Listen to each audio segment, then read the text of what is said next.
The great warship of the Velthari Dominion dropped out of hyperspace above Earth, like a predator arriving to claim its prey. And Ambassador Kethrix stood at the observation deck with all four of his arms clasped behind his back as he studied the blue world below. He had seen hundreds of worlds like this one, soft and wet and full of life that had not yet learned its place in the galaxy, and he felt nothing but contempt for the creatures who called it home. The Velthari had ruled the stars for 10,000 years, and in that time they had brought over 400 species under their control, teaching each one the simple truth that the strong take what they want and the weak give what is demanded. Humans were the newest species to catch the attention of the Dominion, and Kethrix had been sent to deliver a simple message that would determine their fate. His ship descended through the clouds and docked at the human orbital station called Unity Hub, where a delegation of soft-skinned creatures waited to greet him with expressions he could not read. The ambassador studied them with his compound eyes as he walked down the ramp, noting how small they were, how fragile they looked, how they lacked claws or armor or any natural weapons at all. How had such weak beings ever reached the stars, he wondered. But the answer did not matter because their journey was about to end. Secretary General Elena Vasquez stepped forward to greet him. A female of the species with gray in her hair and lines on her face that spoke of many years. And she extended her hand in what he had been told was a gesture of welcome. Kethrix ignored the hand and clicked his mandibles in the Velthari expression of dominance, making sure the humans understood who held power in this meeting. "I am Ambassador Kethrix of the Velthari Dominion," he announced in their crude language, "and I come bearing the will of High Imperator Zorvax, ruler of 400 worlds and master of 1,000 conquered species." The human leader lowered her hand slowly, and something flickered in her eyes that Kethrix dismissed as fear. "Welcome to Unity Hub, Ambassador," she said in a calm voice that betrayed no emotion. "Earth and her colonies are prepared to hear what you have to say." Kethrix made a sound of amusement and gestured for his guards to bring forward the ceremonial tablet that contained the terms of surrender. "Your species has expanded into territories that belong to the Dominion by divine right," he declared, "and this expansion will cease immediately under the following conditions." He activated the tablet and began to read the demands that had broken the spirit of so many species before. First, humanity will surrender unconditionally to Velthari authority and accept designation as a servant species of the Dominion. The humans listened in silence, their faces like masks. Second, 40% of all human resources, including food and minerals and manufactured goods, will be delivered as tribute to Dominion collection stations every standard year. Still, the humans said nothing, and Kethrix felt a flicker of irritation at their lack of proper terror. Third, human military vessels will be dismantled and human weapons. Technology will be surrendered to Dominion inspectors for destruction. He lowered the tablet and fixed his compound eyes on the Secretary General, waiting for the begging to begin. "These terms are not negotiable," he said, "and failure to comply will result in the complete annihilation of your species, as has happened to those foolish enough to resist before you." Elena Vasquez looked at the tablet, then at the ambassador, and then she did something that shocked Kethrix to his core. She laughed. It was not a loud laugh or a mocking one, but a quiet sound of genuine amusement that made the ambassador's antennae twitch with confusion. "Ambassador Kethrix," she said, and her voice was still calm, but now carried an edge of something he could not identify. "I want to make sure I understand your position correctly." She clasped her hands behind her back in a mirror of his earlier posture. "Your Dominion has discovered that humanity exists, and your response is to demand our complete submission based on threats of violence. Is that accurate?" Kethrix clicked his mandibles impatiently. "These are not threats, human. They are promises backed by the full might of the greatest military force in the galaxy." The Secretary General nodded slowly, and she turned to look out the observation window at the Earth below. "We have studied your dominion," she said quietly, "and we know what you have done to other species, the ones you call conquered and the ones you call extinct." She turned back to face him, and now Ketherick saw something in her eyes that made him uncomfortable, though he could not say why. "The United Earth Council has considered your demands, and we have prepared our response." She stepped closer to him, and though she was half his size, the ambassador found himself fighting the urge to step back. "Leave our space," Elena Vasquez said, and her voice was soft but carried the weight of absolute certainty. "Do not return with hostile intent, and we can pretend this meeting never happened." Ketherick stared at her in disbelief. "Is that a threat, human?" The Secretary General shook her head. "No, Ambassador, it is a warning, and it is the only one we will give, because there will be no second warning." For a long moment the two leaders stood facing each other, and then Ketherick threw back his head and made the chittering sound of Velthory laughter. "You dare to threaten the Dominion?" he exclaimed. "You pathetic creatures with your soft skin and your short lives and your tiny little world." He turned to his guards, still laughing. "Record this," he commanded. "Record these animals and their delusions of strength so that the entire Dominion can share in this entertainment." The guards activated their recording devices, and Ketherick made sure to capture the Secretary General's face as he delivered his final words. "The third conquest fleet will arrive in 3 of your months," he declared. 1,200 warships crewed by warriors who have destroyed civilizations older than your entire species. And when they are finished, Earth will be nothing but ash and memory. He turned and marched back toward his ship, still laughing at the absurdity of what he had witnessed. A warning, he thought. These creatures had actually tried to warn the Velthory Dominion. Within hours, the recording was transmitted across Dominion space, and billions of Velthory citizens watched the tiny human female deliver her ridiculous ultimatum. The entertainment networks played it on repeat, adding mocking commentary and sound effects to highlight the comedy of the situation. High Imperator Zorvax himself watched the recording in his throne room, surrounded by his admirals and generals, and he too laughed at the audacity of these primitive beings. "Assemble the third conquest fleet," he commanded. "Let us teach these humans what happens to species that forget their place."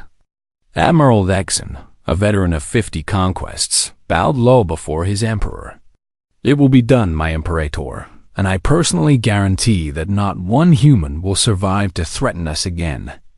Zorvax smiled, which on a Velthory face was a terrifying display of razor-sharp mandibles. "No, Admiral, leave some alive, because I want them to serve as an example, a broken people to remind the galaxy that the Dominion cannot be defied." And so the wheels of war began to turn, as 1,200 warships were gathered from across the Empire, as weapons were loaded and soldiers were trained and battle plans were drawn. The galaxy watched with mild interest, placing bets on how quickly the humans would be destroyed, with most predictions ranging from hours to days. No one expected the humans to fight. No one expected them to survive. And no one, not the Velthory or any other species in the known galaxy, suspected that humanity had been preparing for this moment since the day they first reached the stars. Because the humans had a secret, one they had kept hidden behind their soft smiles and their peaceful colonies and their apparent weakness. They had never stopped being what they had always been, what millions of years of evolution on a brutal world had made them. They were predators wearing the mask of prey, and now, for the first time in centuries, they had a reason to take the mask off. On Earth, Secretary General Vasquez watched the mocking broadcast from the Dominion, and she allowed herself a small, sad smile. "They have no idea," she said quietly to her advisors. "They have absolutely no idea what is coming." And across human space, in shipyards hidden in asteroid belts and weapons factories buried deep underground, The preparations that had begun generations ago entered their final phase. The warning had been given. The warning had been ignored. Now humanity would teach the galaxy a lesson it would never forget. 3 months passed like the calm before a great storm. And when the third conquest fleet finally dropped out of hyperspace at the edge of the Sol system, Admiral Lexan stood on the bridge of his flagship and surveyed his armada with pride. 1,200 warships stretched across the void of space, their hulls gleaming with the purple and gold colors of the Velthari Dominion, their weapons charged and ready for the slaughter to come. The Admiral had commanded fleets like this one for over 60 years, and he had never lost a battle, never failed to crush whatever pitiful resistance the conquered species attempted. This mission would be no different, he told himself, just another extermination to add to his glorious record. Begin the advance, he commanded. Standard conquest formation, and keep sensors at maximum range. The fleet moved forward like a swarm of predators, passing the frozen outer worlds of the human system with contemptuous ease. Lexan expected to see human defensive lines by now, perhaps a few hundred ships gathered to make a futile stand, but his sensors showed nothing. "Where are their defenders?" asked Captain Vrixa, his second-in-command. "Our intelligence indicated they had at least 300 military vessels." The Admiral clicked his mandibles in amusement. "They have fled," he declared. "The cowards have abandoned their home rather than face our might, just as the Prolaxians did 2 centuries ago." But something in the captain's voice made him pause. "Perhaps," Rixa said slowly, "but the Prolaxians at least attempted to negotiate, and these humans have said nothing since we entered their space." Lexan waved a dismissive claw. "Silence is the language of defeat, Captain, and soon we will hear them screaming." The fleet continued its advance, passing the gas giants that humans called Neptune and Uranus, and still there was nothing. No ships, no stations, no communications of any kind. Junior officers began to exchange worried glances, and whispers spread through the lower decks like a disease. Why was everything so quiet? Where had all the humans gone? Lexan noticed the growing unease among his crew and called a meeting of his senior officers to address it. "This is a conquest, not a mystery," he declared firmly.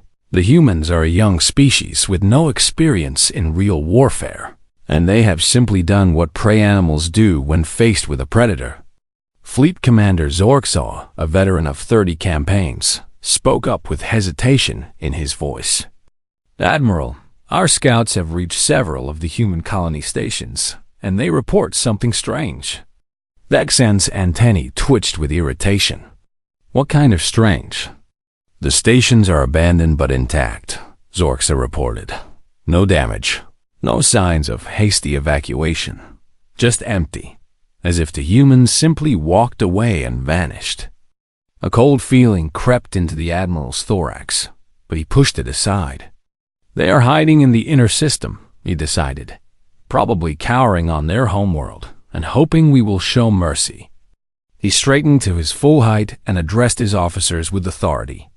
"We will show them no mercy, just as we have shown none to any species that defied the Dominion. Now return to your posts and prepare for the final approach."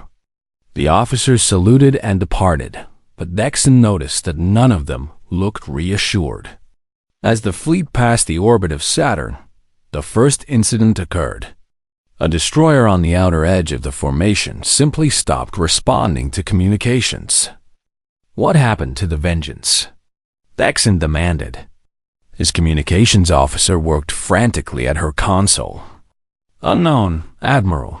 One moment they were transmitting normal status reports, and the next there was nothing, no distress signal, no emergency beacon. Just silence." The Admiral ordered a scout ship to investigate, and when it arrived at the Vengeance's last known position, they found nothing. No wreckage, no debris, no bodies floating in the void. The destroyer and its crew of 800 Velthari warriors had simply ceased to exist. A malfunction, Dexon declared, though his voice was less certain than before. Their reactor must have experienced a catastrophic failure. But even as he spoke, another ship went silent. Then another. Then 3 more in rapid succession. Panic began to spread through the fleet as ships vanished without warning, without explanation, without any sign that they had ever existed. Dexon stared at his tactical display with growing horror as icons representing his warships blinked out one by one. All ships, Titan formation. He commanded, weapons hot, shields to maximum, and scan for any sign of enemy activity. The fleet contracted into a defensive sphere, weapons pointed outward at the empty darkness, but the sensors showed nothing. No enemy ships, no weapons fire, no explanation for what was happening.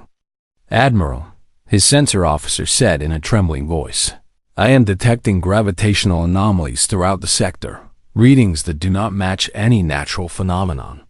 Dexon moved to the sensor station and examined the data himself. The readings were subtle, almost invisible, unless you knew what to look for. But they were there. Tiny ripples in the fabric of space that seemed to move with purpose. "What is causing this?" he demanded. "Unknown, Admiral, but the anomalies seem to be concentrated around the ships that have disappeared." Another vessel vanished from the tactical display, and this time Dexon thought he saw something on the sensors, just for an instant. A shadow that was there and then gone. "They are here," he whispered, and for the first time in his long career, he felt the cold grip of fear. "Who is here?" Captain Vrix asked. "Admiral, who is doing this?" Dexon turned to face his crew, and he saw his own terror reflected in their compound eyes. "The humans," he said.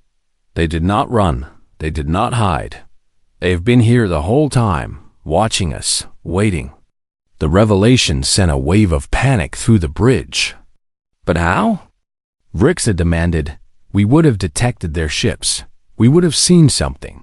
The Admiral had no answer, because nothing in his experience had prepared him for an enemy that could strike without being seen, that could destroy warships without leaving evidence. He tried to contact High Command to report what was happening, but the hyperspace communications array returned only static.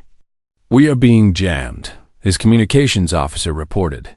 "I cannot reach anyone outside this system." Dexon realized with horrible clarity that they were trapped, isolated, cut off from any hope of reinforcement or rescue. The hunters had become the hunted, and they did not even know where the predators were hiding. "Continue toward Earth," he ordered, because turning back was not an option and standing still meant death. "Full speed, weapons ready, and may the ancestors protect us." The fleet surged forward, but more ships continued to vanish with every passing hour. By the time they reached the asteroid belt, 47 vessels had been lost, and the crew of every remaining ship was on the edge of madness. Dexon stood alone in his quarters, staring out at the endless darkness of space, and he remembered the human female who had delivered that absurd warning. "There will be no second warning," she had said. He had laughed at her. The entire Dominion had laughed at her. But now, surrounded by enemies he could not see and weapons he could not understand, Admiral Dexon was no longer laughing. He was beginning to understand that the humans had not been bluffing, that they had not been desperate or delusional. They had been exactly what they claimed to be, a species that gave one warning and one warning only.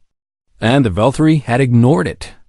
Somewhere in the darkness, something was watching the fleet with patient eyes, counting down the moments until the real attack would begin. The humans had sprung their trap, and the Third Conquest fleet was already caught. They just did not know it yet. The asteroid belt stretched across the fleet's path like a field of floating mountains, and Admiral Dexon ordered his ships to navigate through it in tight formation, still hoping that reaching Earth would somehow end this nightmare. He had lost 63 ships to the invisible enemy, and his crews were exhausted from days of constant vigilance against a threat they could not see or understand. "Admiral," his sensor officer called out in a voice tight with fear. "I am detecting energy signatures from multiple asteroids ahead." Dexon rushed to the sensor station. "What kind of energy signatures?" Before the officer could answer, the asteroids came alive. Thousands of panels slid open across the rocky surfaces, revealing weapons that had been hidden for months, waiting in silence for this exact moment. Railguns the size of buildings fired tungsten projectiles at speeds that made them invisible to the naked eye. Energy beams sliced through the darkness like the fingers of angry gods. Missiles erupted from concealed launchers in swarms so thick they looked like clouds of metal insects. The first wave of fire struck the fleet before anyone could react, and dozens of ships exploded in brilliant flowers of flame and debris. "Invasive maneuvers!" Dexon screamed. "All ships, return fire on those asteroids." But the Valkyrie weapons had been designed to fight other ships, not stationary platforms buried inside solid rock, and their return fire did little more than chip the surface of the asteroids. Meanwhile, the human weapons continued their merciless barrage. A railgun round punched through the cruiser dominance like a needle through paper, entering the bow and exiting the stern in less than a heartbeat. Energy beams cut the destroyer Wrath into 3 separate pieces that spun away into the void. Missiles found their targets with impossible accuracy, as if they knew exactly where the weak points in Valkyrie armor were located. "How do they know where to hit us?" Captain Vrix shouted over the chaos. "Their weapons are striking our most vulnerable systems with every shot." Dexon understood with sick certainty that the humans had studied Valkyrie ships, probably for years, learning every weakness and designing weapons specifically to exploit them. This was not a defensive action. This was an ambush that had been planned down to the smallest detail. "Retreat." The Admiral ordered, "All ships, reverse course and exit the asteroid belt." The fleet tried to turn, tried to flee back the way they had come, but they quickly discovered that escape was impossible. Space behind them had changed.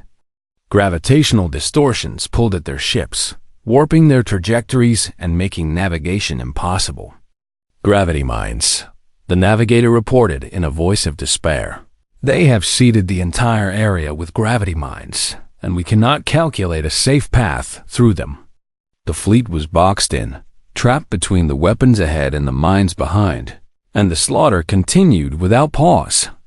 Ships were dying by the dozens now, their crews never even seeing what killed them. And then, emerging from the darkness between the asteroids, the human ships finally appeared. They were nothing like what Dexon had expected.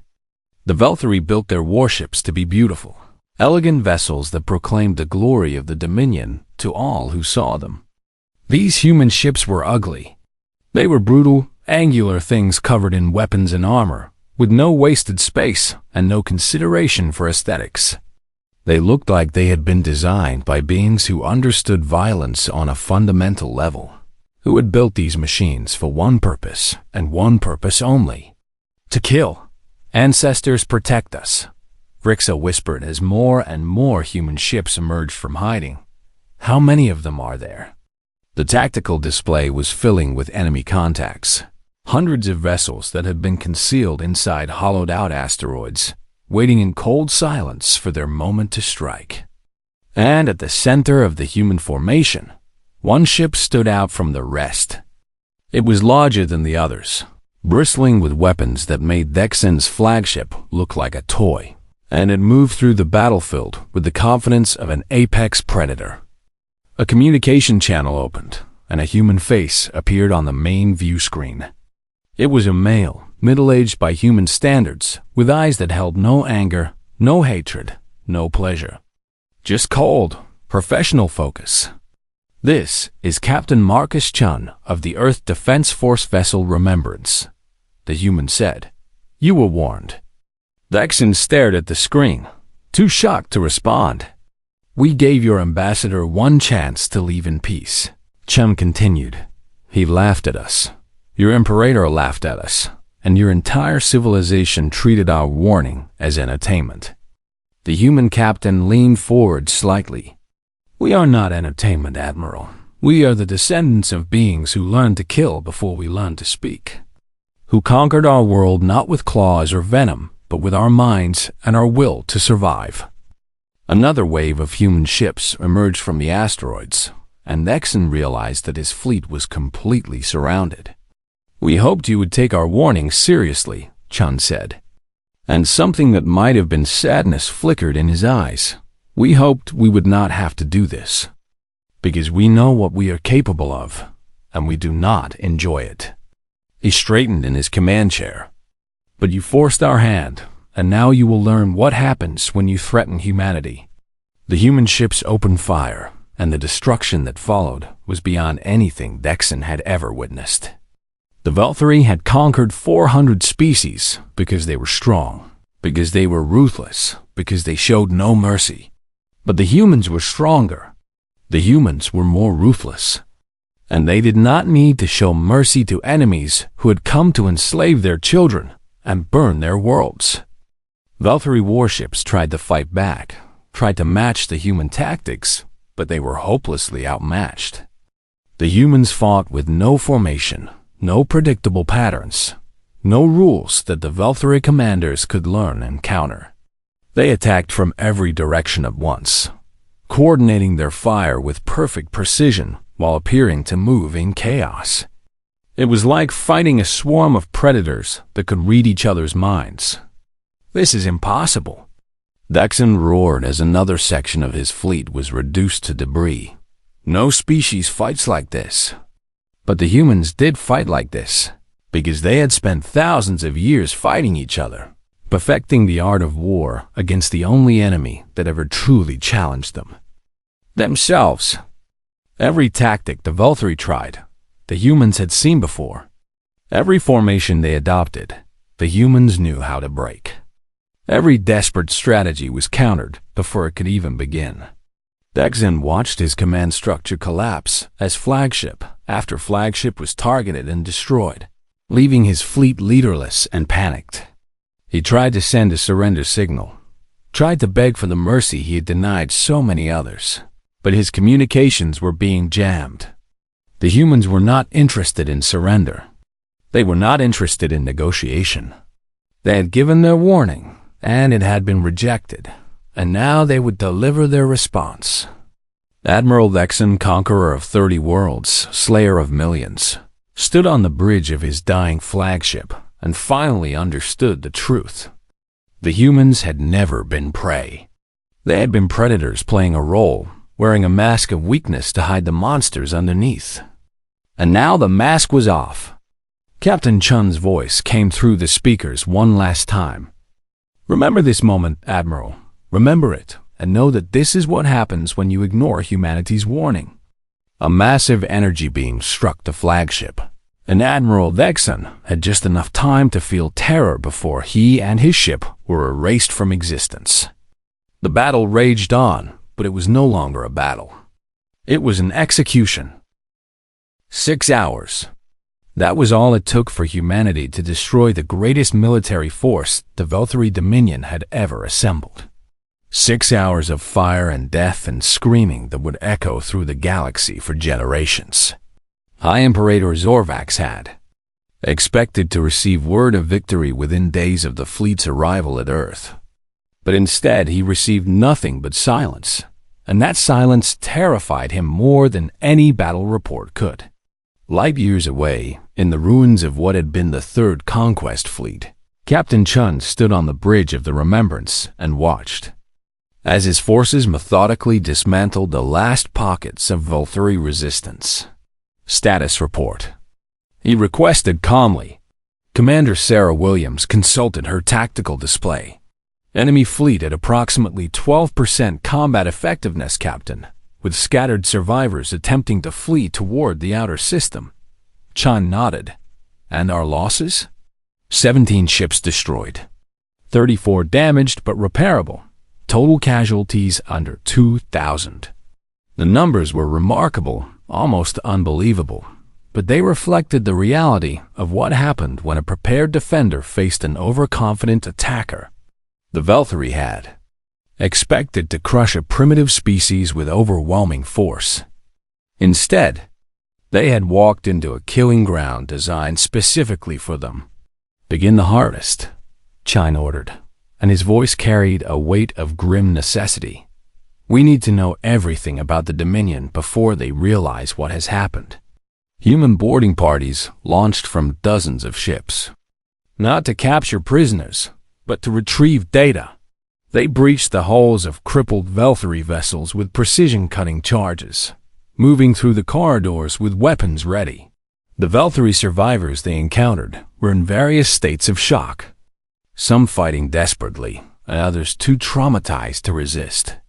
The humans did not kill unless necessary, but they did not stop for anything. Their mission was information, and they pursued it with ruthless efficiency. Computer cores were extracted from command bridges. Navigation databases were downloaded from pilot stations. Communication logs were pulled from every system that still had power. Lieutenant James Okonkwo led his team through the wreckage of a Velthari command cruiser, stepping over bodies and debris as he searched for the intelligence center. "This way," his tech specialist called. "I am reading active data storage ahead." They found the intelligence center guarded by a single Velthari officer who raised his weapon with shaking claws. "Stay back." The alien screamed. "Stay back, you monsters!" Okonkwo lowered his weapon slightly. "We are not here to kill you," he said in careful Velthari. "We only want your computers, and then we will leave." The officer stared at him with compound eyes full of hatred and fear. "You have destroyed everything," he shrieked. 1,200 ships, hundreds of thousands of warriors, and you speak of mercy? "We did not start this," Okonkwo replied. "We only finished it. Now step aside." The officer fired his weapon, and Okonkwo's team returned fire instantly, and then it was over. They extracted the data core and moved on, because there was no time for guilt or reflection, not yet. Back on the Remembrance, the Psychological Warfare Division was hard at work. Human technicians had broken into the Velthari communication network hours ago, and now they used it to spread chaos. Recorded screams from dying Velthari ships were broadcast on all frequencies, mixed with distorted human voices and unsettling sounds that the aliens had no reference for. "This is Psychological Attack Pattern 7, the division commander explained to a new officer. "We are not just trying to defeat them. We are trying to break their will to fight." The new officer looked uncomfortable. "Is this really necessary?" "Sir?" The commander turned to face her with tired eyes. "We are outnumbered in this galaxy by species that would enslave us or exterminate us without a second thought. And the only thing keeping us alive is the fear we can inspire in our enemies." He gestured at the screens, showing Velthari survivors descending into panic. "Every alien who escapes this battle and spreads stories of what they saw is a soldier who will not come to fight us again. And every species that hears those stories is a potential invasion that never happens. We make ourselves into monsters so that we do not have to be monsters forever. Do you understand?" The new officer nodded slowly, and she returned to her work, with a new appreciation for the terrible burden her species carried. In the void between broken ships, human search and rescue teams worked to find survivors, both human and Velthari. The wounded aliens were treated with the same care as human casualties, their injuries stabilized and their pain managed. Some of them could not understand this, could not comprehend why the same species that had just slaughtered their fleet would now work to save their lives.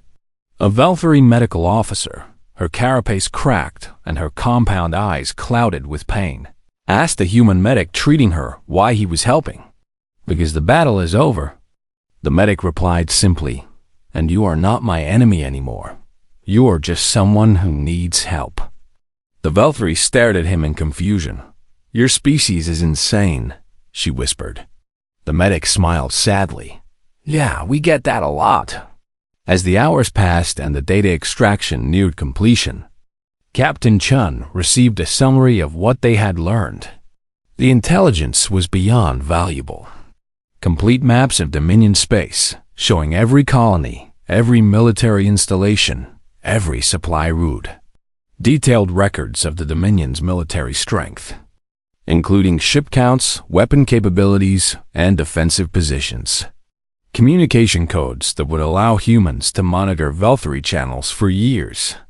And something else, something that made Chun's blood run cold.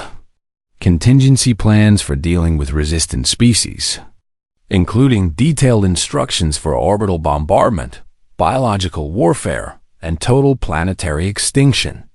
The Velthory had not come to conquer humanity. They had come to make an example of them, to destroy them so completely that no other species would ever dare resist. Chun stared at the data for a long moment. Then he called Secretary General Vasquez on a secure channel. "We have the intelligence," he reported, "and it confirms our worst fears about Dominion intentions." Vasquez's face was grim on the screen. "How bad?" "They were going to glass our colonies after taking Earth," Chun replied. "Every man, woman, and child would have been either enslaved or killed." A long silence stretched between them. "Then we made the right choice," Vasquez said finally. "I hate what we have done here today, but I will not apologize for it." Chun nodded. "There is one more thing. Madam Secretary, I am recommending that we allow a small number of survivors to escape, enough to tell the Dominion what happened here." Vasquez considered this. "You want to send a message. The Dominion and the rest of the galaxy need to understand that attacking humanity has consequences. And I want them to learn that lesson without us having to teach it again." The Secretary General approved the request, and so one Velthory escape pod was deliberately overlooked by human patrols. Inside that pod was Lieutenant Rix, a junior communications officer who had survived only because she had been thrown clear when her ship exploded. She had been given a data chip by a human soldier who found her floating in the wreckage. A human who had looked at her with something that might have been pity. "Take this to your leaders," the human had said. "Make sure they see everything. Make sure they understand." Rix clutched the chip in her trembling claws as her pod accelerated away from the battlefield, away from the debris field that had been the pride of the Dominion. Behind her, 1,200 warships had become 1,200 expanding clouds of metal and gas. Hundreds of thousands of Velthory warriors had become memories and statistics. And humanity had announced its presence to the galaxy in the most unmistakable way possible. Captain Chun watched the escape pod disappear into hyperspace. Then he turned back to his duties. There was still work to do, still wounded to save, still dead to honor. The battle was won, but the war for humanity's survival was only beginning. And somewhere deep in his heart, Marcus Chun wondered if the galaxy would ever forgive his species for what they had shown themselves capable of. He wondered if humanity would ever forgive itself. Lieutenant Rix's escape pod tumbled out of hyperspace above the Velthory homeworld, and within minutes she was surrounded by patrol ships demanding identification. She transmitted her service codes and her name, and she told them that she carried a message from the humans, a message that the High Council needed to see immediately. The patrol ships escorted her down to the atmosphere of the ancient world, past the great cities and monuments that proclaimed the glory of the Dominion. And she felt like a ghost returning from the realm of the dead, because that was what she was, a survivor of a massacre that should have been impossible.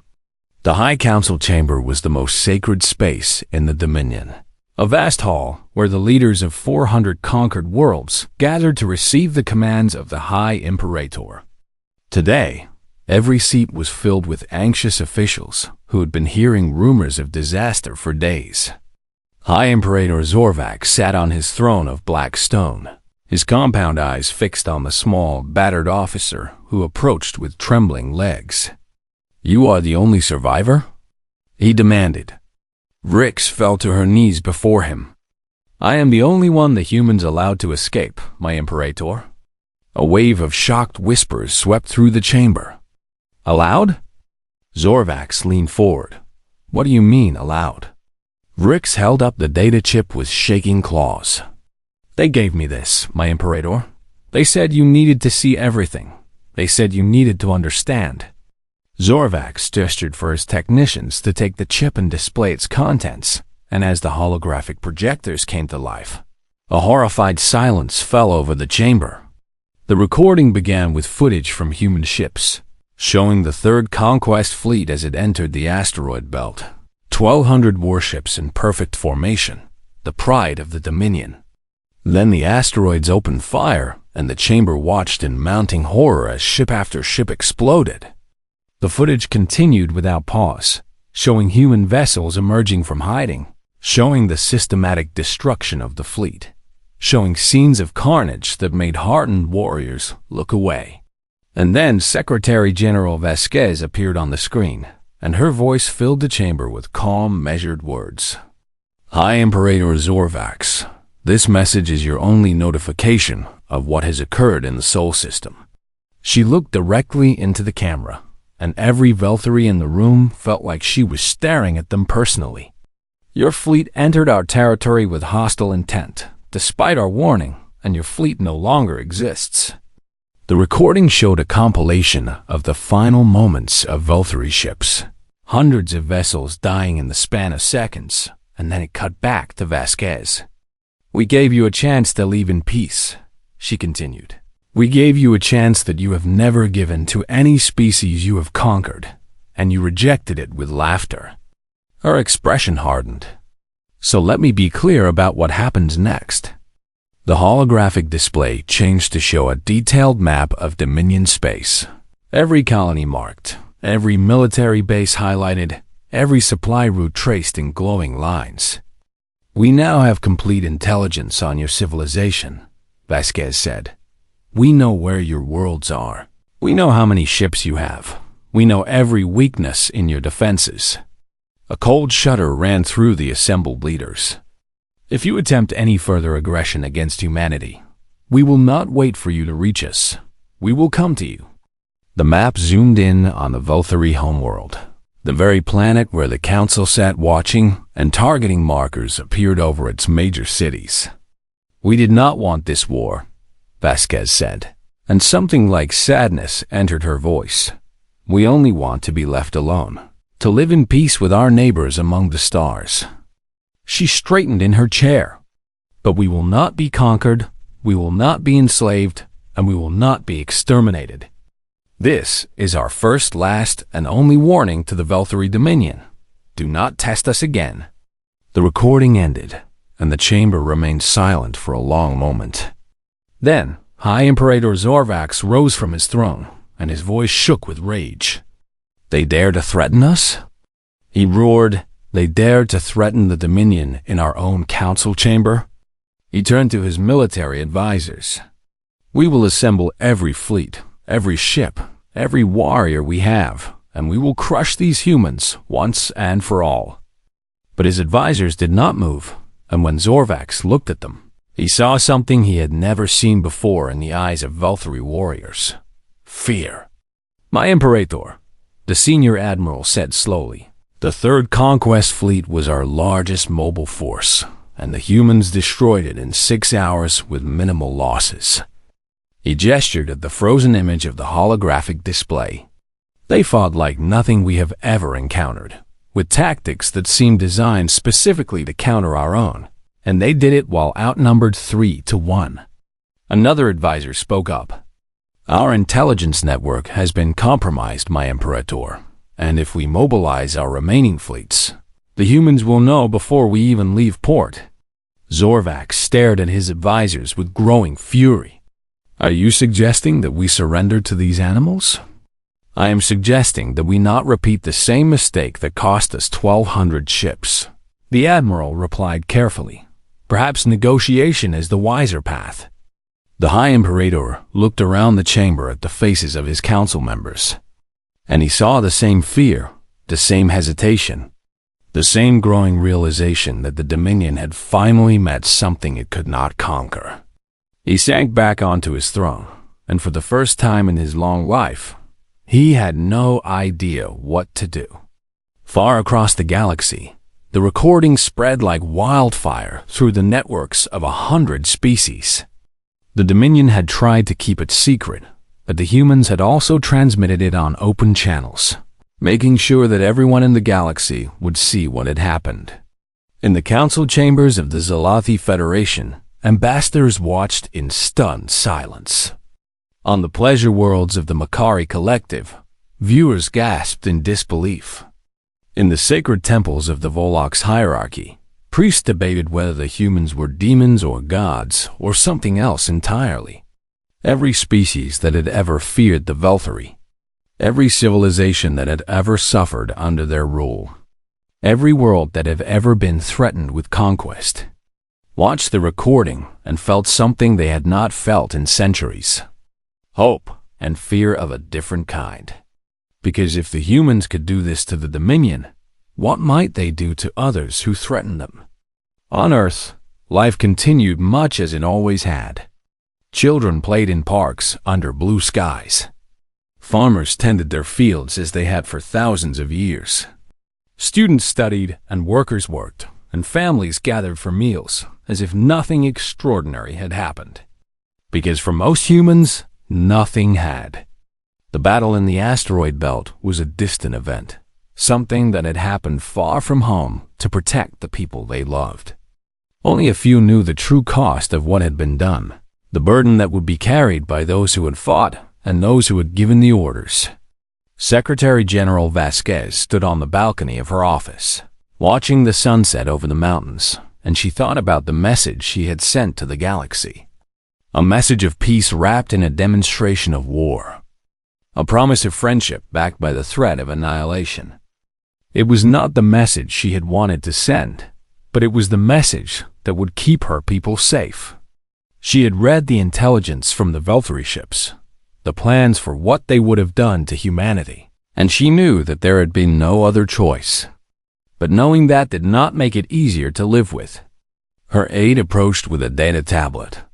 "Madam Secretary, we are receiving diplomatic communications from 47 species requesting talks, and the Galactic Assembly has asked humanity to send a representative to their next session." Vasquez took the tablet and scrolled through the messages. Some were friendly, some were frightened, and some were simply curious. But they all had one thing in common.